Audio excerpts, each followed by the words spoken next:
सांगत होतं की त्याची जी विशेष विषाची जी ग्रंथी असते त्या ग्रंथीला समूळ नष्ट केले जाते आणि नंतर मग त्याला सोबत ते घेऊन आपला उदरनिर्वाह करतात। आणि ते केल्यानंतर काय होते, जेव्हा त्याच्या तोंडामध्ये खूप असं जसं तुम्हाला जर कोणी चटका दिला तर कसं वाटेल काय, मग तो पण मुका जनावर आहे, मग त्याच्या तोंडामध्ये तुम्ही त्याच्याच भरोशावर जर पैसे कमवत असाल आणि त्याला एवढी इजा पोहोचून जर तुम्ही त्याच्या तोंडामध्ये गरम निखारी टाकत असाल किंवा गरम राख टाकत असाल तर त्याला कुठेतरी त्रास होईल ना, तर त्याची ती विषग्रंथी बंद होते, ठीक आहे, ती स्रावणे बंद होते, पण त्याच्यानंतर त्याला काहीतरी अंड्याचं मिश्रण वगैरे करून ते अंड्याचं पाणी वगैरे काहीतरी पाजलं त्याच्यामुळे काय होतं ते माहीत नाही, पण असं म्हणतात, असं माझ्या वाचण्यात आलं।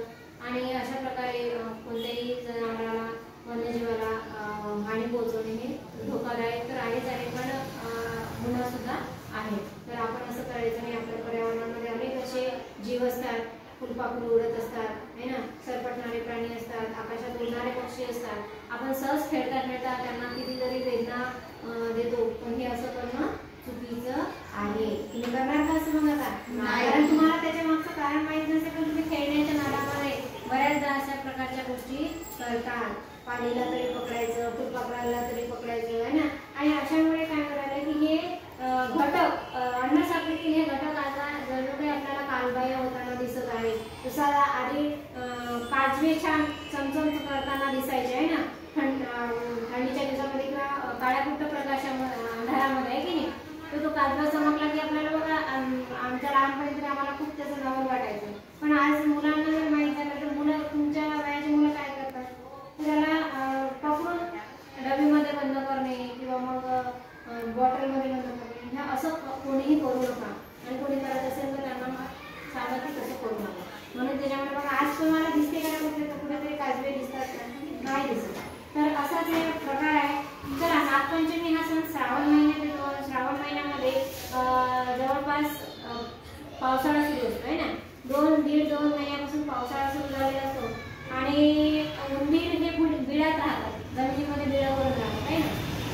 आता त्यांच्या बिळात जर पाणी शिरलं, पावसाळ्याचं पाणी शिरलं, ते काय होते, बाहेर निघते। बाहेर निघाल्यानंतर आपल्या घराची नासधूस करेल, पिकाची नासधूस करेल, आणि बघा त्यांनी आपल्या घरामध्ये थैमान घातलेला असतो है ना या पावसाळ्याच्या दिवसामध्ये। आणि हा सण जेव्हा येतो त्या सणाला नागाची पूजा केली जाते, आणि नागाची अन्न साखळी म्हणजे बेडूक आहे आणि उंदीर आहे ना।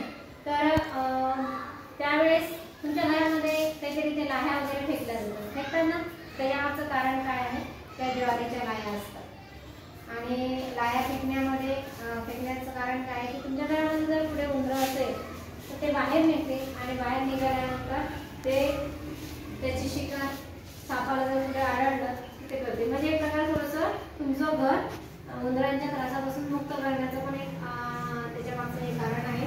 त्याच्यानंतर आपण आहारात काय घेतो, असं बघा नागपंचमीच्या दिवशी तुमच्या घरी कोणते कोणते पदार्थ बनवले जातात आठवा बरं। एरवी आपण जे भाजी पोळी खातो किंवा जे पदार्थ खातो शिजवून खातो, तर पावसाळ्याच्या दिवसामध्ये आपली पचनशक्ती मंदावते, डायजेशन सिस्टीम स्लो होते, आणि त्यामुळे आपल्याला असं कसं काही खाल्लेलं म्हणजे सूट होत नाही, डायजेशन बिघडते, प्रकृती बिघडते आहे की नाही। आणि म्हणून या दिवसामध्ये जनरली बघा काही भागामध्ये त्या ज्वारीच्या लाह्या फोडून खाल्ल्या जातात। ज्वारी म्हणजे काय आहे की आता तर कालबाह्य होत चाललेलं आहे, कारण गव्हाचं पदार्थ आपण जास्त खातो आणि ज्वारीचे खूप कमी झालेले आहे। तर ज्वारी म्हणजे काय, खूप जास्त प्रोटीन